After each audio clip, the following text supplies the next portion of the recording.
નમસ્કાર દર્શક મિત્રો, આપ જોઈ રહ્યા છો YNN ન્યૂઝ। હવે જોઈએ અગત્યના સમાચાર। વડોદરા મહાનગરપાલિકા દ્વારા ડોક્ટર બાબા સાહેબ આંબેડકર સંકલ્પભૂમિ સ્મારક ખાતે માન્ય મેયર શ્રીમતી પિંકીબેન સોનીના વરદહસ્તે પુષ્પાંજલિ કરવામાં આવી હતી। તેમાં ચેરમેન શીતલ મિસ્ત્રી અને પક્ષી નેતા ચંદ્રકાંત ભથ્થુ, ભારતીય જનતા પાર્ટીના અધ્યક્ષ જયપ્રકાશ સોની, નગરસેવકો ઉપસ્થિત રહ્યા હતા। આ કાર્યક્રમમાં સંકલ્પભૂમિ ખાતે અને અન્ય સંસ્થા દ્વારા મેયર અન્ય પદાધિકારીઓને ફોટોકોપી આપી સન્માનિત કરવામાં આવ્યા હતા।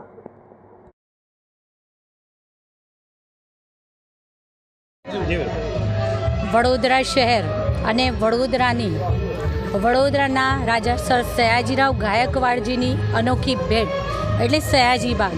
અને આ સયાજી બાગ સમગ્ર વિશ્વમાં જો વિખ્યાત હોય, આ સયાજી બાગ જો સમગ્ર વિશ્વમાં પ્રસિદ્ધ હોય તો એક મહત્ત્વ અને એનું ઐતિહાસિક મહત્ત્વ કે ભારતના બંધારણના રચયિતા ડૉક્ટર બાબા સાહેબ આંબેડકરે જ્યાં બેસી અને સંકલ્પ લીધો હતો કે સમાજમાં બધા પ્રત્યે સંભાવ હોય, શોષિતો, પીડિતો, દલિતો બધાને ખૂબ સારું જીવન મળે, સૌને ન્યાય મળે, બધાને એક સમાન હક મળે।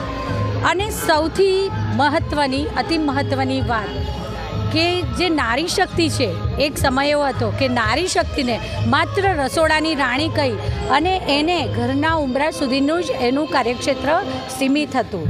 આજે